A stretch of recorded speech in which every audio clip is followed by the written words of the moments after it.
UserDict objects. The class UserDict acts as a wrapper around dictionary objects. The need for this class has been partially supplanted by the ability to subclass directly from dict. However, this class can be easier to work with because the underlying dictionary is accessible as an attribute. Class collections.userDict initial data. Class class that simulates the our dictionary. The instance content are kept in a regular dictionary which is accessible via the data attribute of UserDict instances.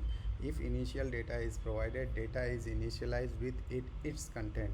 Note that a reference to initial data will not be kept, allowing it to be used for other purposes.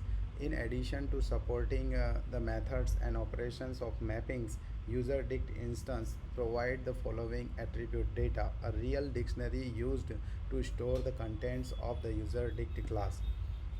UserList objects. This class acts as a wrapper around list objects. It is useful base class for your own list-like classes which can inherit from them and override existing methods or add new ones. In this way, one can add new behaviors to list. The need for this class has been partially supplanted by the ability to subclass directly from list. However, this class can be easier to work with because the underlying list is accessible as an attribute. Class collections.userList list. Class that simulates a list. The instance content are kept in a regular list which is accessible via the data attribute of UserList instances. The instance contents are initially set to copy of list, defaulting to the empty list. List can be any iterable, for example a real Python list or a UserList object. In addition to supporting the methods and operations of mutable sequences, UserList instance provide the following attribute data, a real list object used to store the contents of the UserList class. Subclassing requirements. Subclasses of UserList are expected to offer a constructor which can be called with either no arguments or one argument. List operations which return a new sequence attempt to create an instance of the actual implementation class. To do so, it assumes that the constructor can be called with a single parameter, which is a sequence object used as a data source.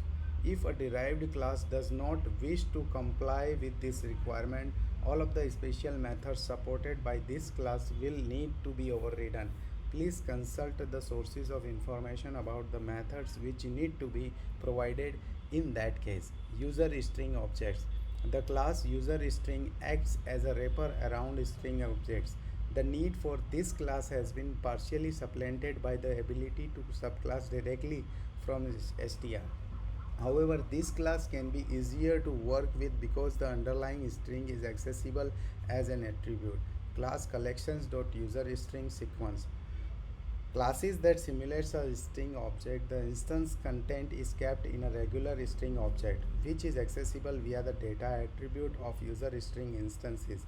The instances contents are initially set to a copy of sequence. The sequence argument can be any object which can converted into a string using the built-in str function. In addition to supporting the methods and operations of strings, UserString instances provide the following attribute data, a real str object used to store the contents of the UserString class. Thank you.